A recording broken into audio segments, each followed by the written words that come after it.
You're back again. All right, my loves, we are back.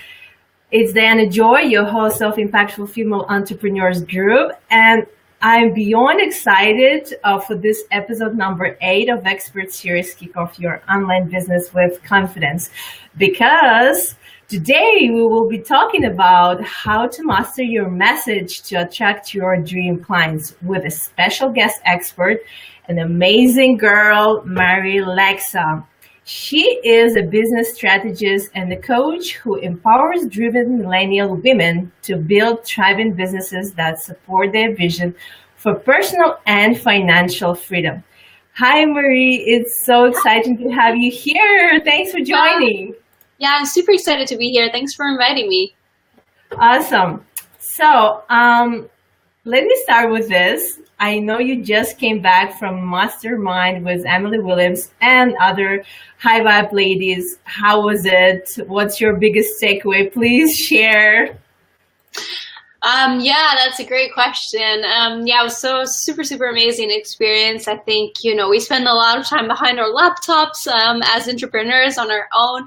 And so it's always a huge treat to be able to connect live with like-minded women. And I spend a lot of time with these women on the phone and, behind the scenes messaging, but there's nothing really that replaces live connection. So that was really amazing. It was kind of a combination of strategy work and planning for our goals and getting nitty gritty in the strategic stuff, but also a lot of kind of breakthroughs from a mindset perspective.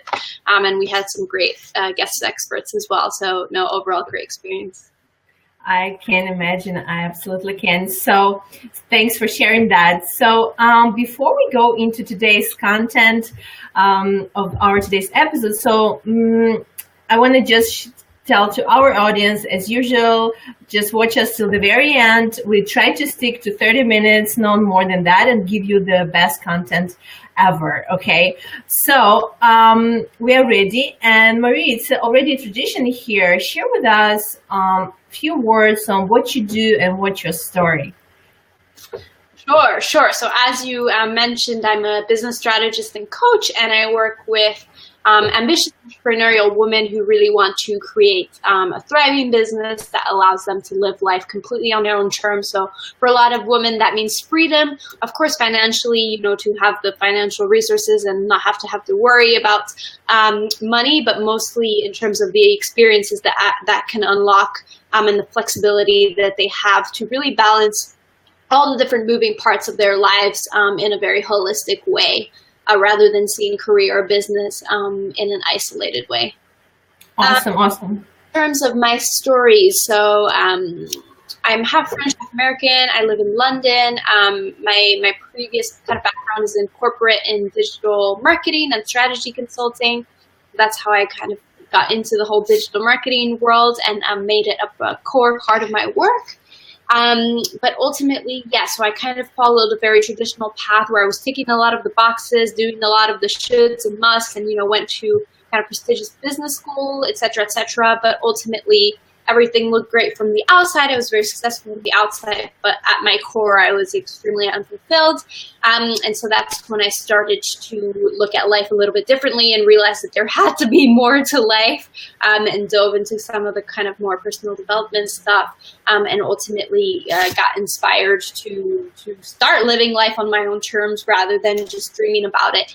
And now I feel just so blessed that I get to inspire other women to do the same and to truly kind of reconnect with their purpose, reconnect with the woman that they're meant to be, and help them fulfill their kind of big secret dreams and goals and make them their new reality. Awesome. Great story. I can totally relate, and I know that many other women absolutely as well can totally relate to that.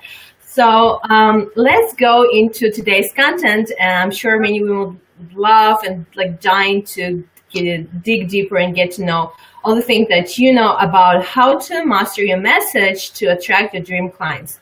So first of all, let's talk about how is this mystical ideal client everyone seems to be talking about these days. Who is this person? Who are we talking about? Yeah, I love that you called it a mythical person, because that's truly how it felt at the beginning when I first was aware of this whole online world. I was like, why is everyone talking about ideal client? I don't get why it's such a big deal. Because in where the company I was working with in corporate and consulting, we served all kinds of different clients, lots of different industries, lots of different sizes of companies, et cetera, et cetera. So I didn't get why it was so important to be so specific about that, when actually my expertise was transferable across lots of different kinds of clients and companies and businesses.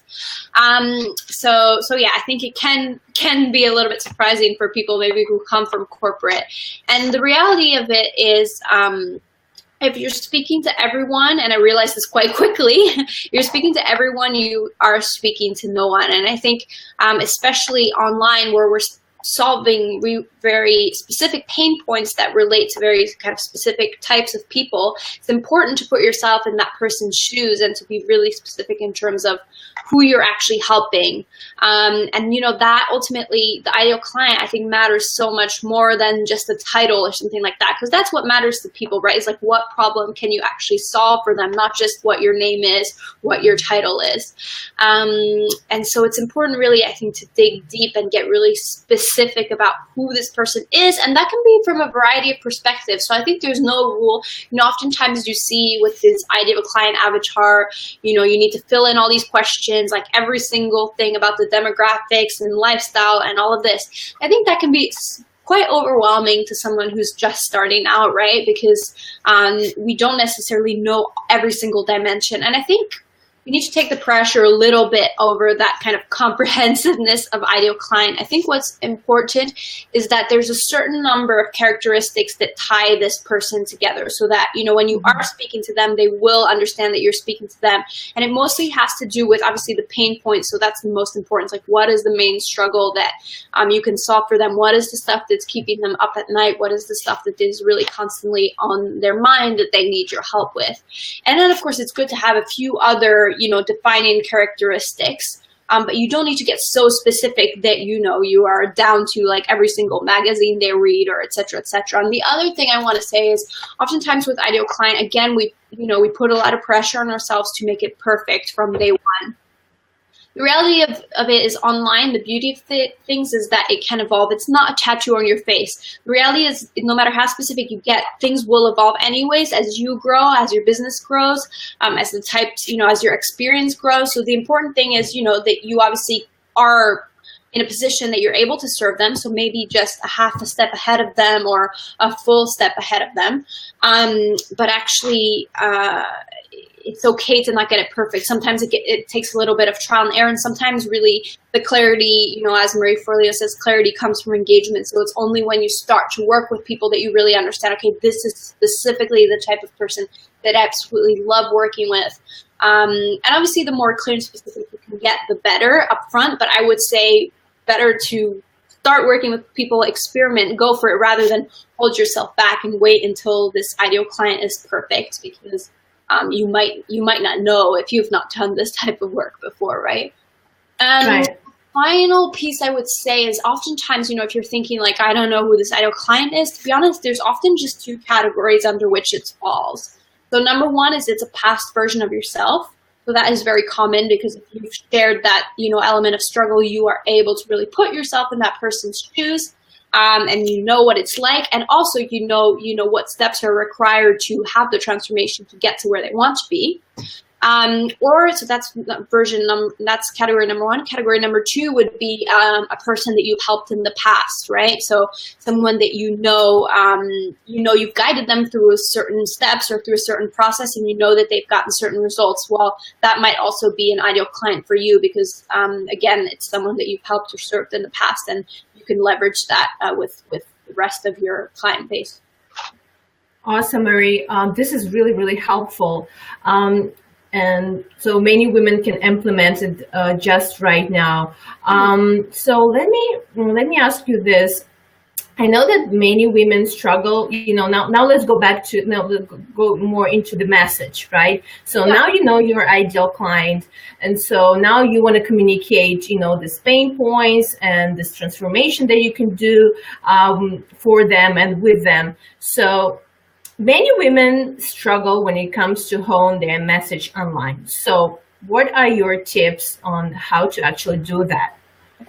Yeah, How to that's a great question. translate? Mm-hmm. That's a great question. And so I think, it makes sense that we tackled the ideal client question first, because that is obviously the foundation of your message, right? If you don't know who Right. you're talking to, it's going to be very hard to communicate, communicate what their pain points are and communicate what their desires are if you don't know who that person is in the first place. So I think that's definitely the foundation. And it's always kind of putting yourself back into that person's shoes. What I think can be really helpful from that perspective of ideal client is having done some market research. So upfront, through maybe some phone interviews, surveys, etc., to really understand, what are the words that they're using when it comes to their struggles and their desires, and then you can start, collecting this intel of market research.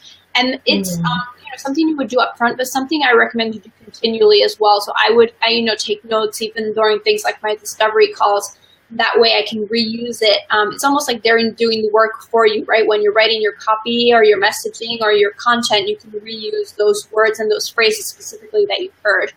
So that's from the ideal client perspective. I think, the other part of your message is really you, right? So like, why you over someone else? Like, it's great to know who you're speaking to and what problem you're solving, but now you need to convey like why you're the right person, like what makes you an expert, what specifically you want to be known for, what's that like specific area of maybe zone of genius or expertise that people should pick you as opposed to someone else. And there's a few different ways to infuse this. So number one would obviously just be your story, because you can have a similar type of skill set and, offering as someone else, but actually what's going to set you apart might just be your specific story. And oftentimes I think women think, oh, my story is not special enough or is not different enough, or, I don't have this huge like rags to riches story. And I'm going to tell you that I think, that is complete BS really, because it doesn't need to be this like crazy,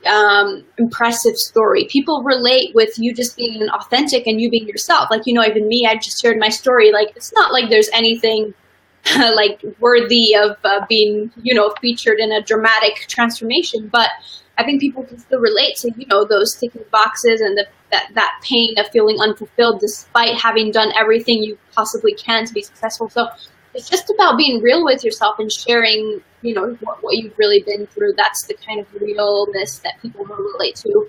So story is one. And then the second part is just starting to think about what you want to be known for. So like why you over someone else. Like, say there's a gazillion health coaches out there. What is your specific expertise? What is that specific result that you can get people? Do you have maybe a specific method or a special sauce or something about you? Really try to get clear on like, why would people pick me compared to someone else? And it could be in your method, but it could also be in like your style and your personality and your past experiences and your certification. Like, there's lots of different elements, and it doesn't need to be one or the other, but just really get clear on what that is, I think. Awesome. Marie, can agree more on that. Do you have a special process on how you do it? Like, how you come up with your, messages, like your sales messages, so that people are drawn to you and you being authentic in what you just said, like you portray your story. Is there any process that you can share with us today? Yeah, that's a great question. Well, so I think going back to the kind of market research and really reusing your ideal client's own words is really important. Actually, to precede that, I would probably say messaging, first of all, it starts with doing the mindset work. And I know this sounds very basic, but oftentimes, the reason why people are struggling to hone their message is because they have all these fears or this block around, I'm not expert enough, or I'm not qualified to serve these people. So before you do that kind of mindset work to overcome those blocks, it's going to be very difficult for you to put yourself out there and to own your message, because actually in your head you're not quite owning it yet. So I think that's step number one. And there's lots of ways, there's lots of exercises you can do to actually realize that you are perfectly qualified to serve someone. And that just sitting with the thought that your target market is out there, they're struggling with this, and if they could solve it, or if they could do it on their own, they would already have solved it, right? But the reason they're still struggling with it is making them stuck, and that's why they need you. So just sitting with that thought will make you realize that you're probably infinitely more qualified to serve than you believe. But that's, I guess, step number one. And then, in terms of the process itself, I think firstly, as I said, it's going back to the market research and really kind of stepping into your ideal client's shoes, thinking, even thinking on the fly, like, how can I support my people today? What are they struggling with? What do they need? Just asking yourself those basic questions. There's something else I wanted to share that I was just thinking about, and now I forgot, but it will come back to me. But yeah, I think that would be, the other point I would say is start practicing to kind of write the way you speak. I think especially women who have been in corporate, we can get kind of tied up in a very formal style of writing. And I know I struggled with this a lot at the beginning. So I think a lot of this is practice to just like kind of find your own voice. Because at the beginning, we're just conditioned by past kind of careers or whatever to write a certain way. And kind of letting go of all of that, kind of other buzzwords you see online or everything else you see online, and trying to just, start with a kind of blank canvas or blank piece of paper, and start getting in the habit of just creating content rather than just consuming. Because I think we as entrepreneurs, we all love to learn and we all love to consume content, and that's great.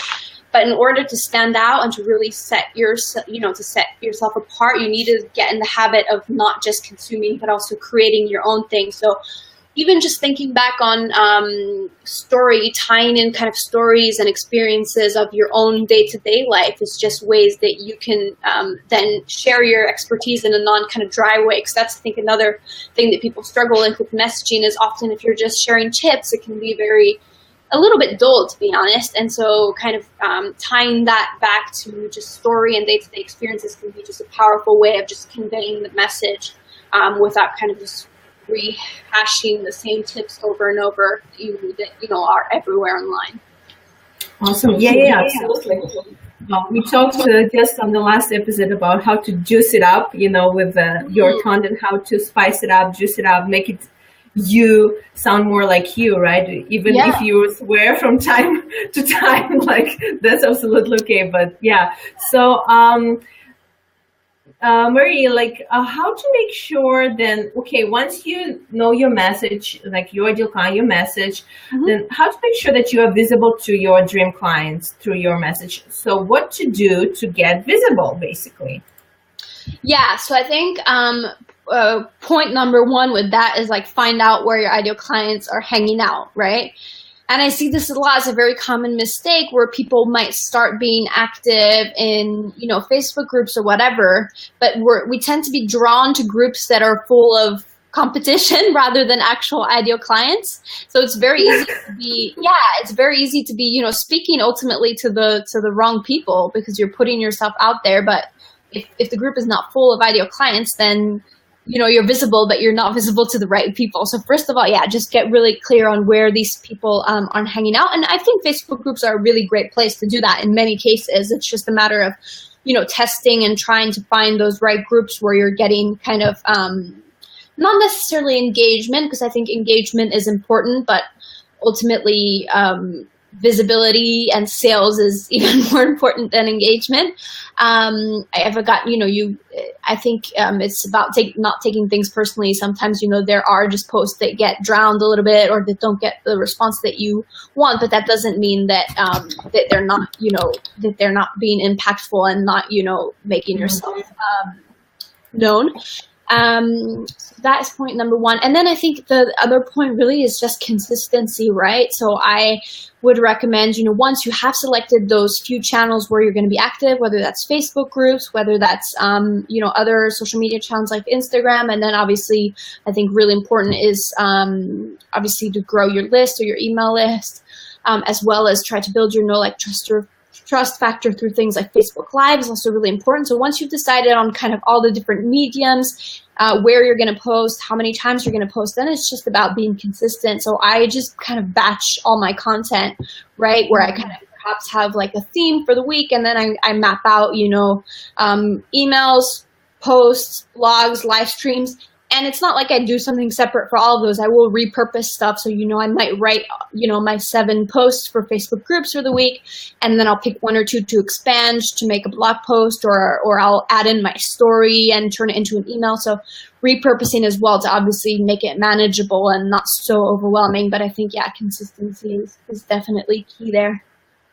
Awesome, awesome. Like actually, that was my next question. So, how do you keep yourself consistent? Like, how to not to fall off and like okay, make sure that okay, I'll do it every week, and I'm not gonna feel like okay, I'm not feeling this today, so I'm not going to do it. So, what keeps you consistent? Yeah, that's a great question. So I think, to be honest, it has to be sometimes a little bit of a mix between just routine and inspired action. So I think inspired action is great. And, many times I will just kind of post on a whim when I'm excited about something or I want to share an insight I've just had or whatever. And that's great. But I think on its own, relying on inspiration is oftentimes not sufficient because we all have days where we're busy and, stuff that just skips. Yeah, exactly. And so I think for that, scheduling it in is key. So I schedule in everything in my phone and my Google Calendar and literally everything. So, at the beginning I thought, well, that's very restrictive. Like I became an entrepreneur because I want the freedom and I want to do whatever I want with my days. But actually, I find it very freeing to schedule everything in because I know that everything's in there at some point. I don't need to worry about like what to do next. I just need to I basically have my to-do list and schedule everything in, break things down into chunks, not just like write a blog post because that seems very overwhelming if you see it, as opposed to the smaller steps, like do the research, create the first draft.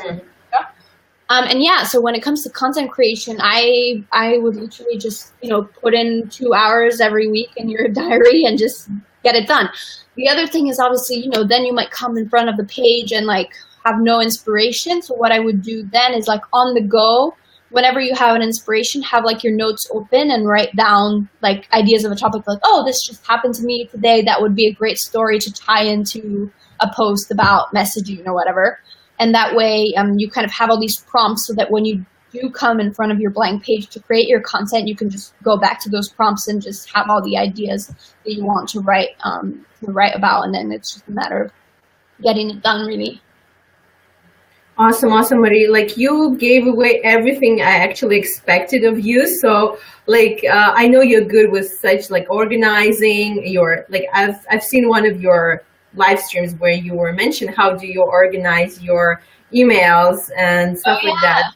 Yeah. Would you share this like yes, last definitely share I can definitely share the link because it's like a little bit not complicated, but essentially it's just a technique like with Google where you create these what's it called? There's these tags, so you can star in different colors, and you basically tell Google where to categorize these emails. So I like the thing is I realized before I was just getting overwhelmed with so many emails, and I would see like a client email, and I was in the middle of something, so I thought, okay, I need to respond to this later, and then it would slip because I just didn't have a system, and like 50 other emails would come in the meantime, so I would just get lost. I thought, okay, I need to do something about this.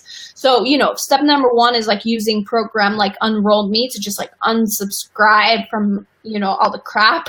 And, I know we all end up on all these email lists, but just have a cleanup once in a while where, you pick the main couple of people that you're following and stick to those and just unsubscribe from the rest, because otherwise it's just a time sucker. And yeah, and then I'll share the link for the Google thing, but essentially the way it is now is on the left hand side I have like all my new emails that come in, and then straight away I see either I archive it right away like before reading it, or if I have time to read it then I'll read it. And the other ones, either I reply to right away, or in most cases I don't, and I just star it depending on the action that I need to take. So I have like need action reply, I gets a yellow star, and that means that it goes then on the right hand side into that category, and that will be like all client emails or things I need to reply to.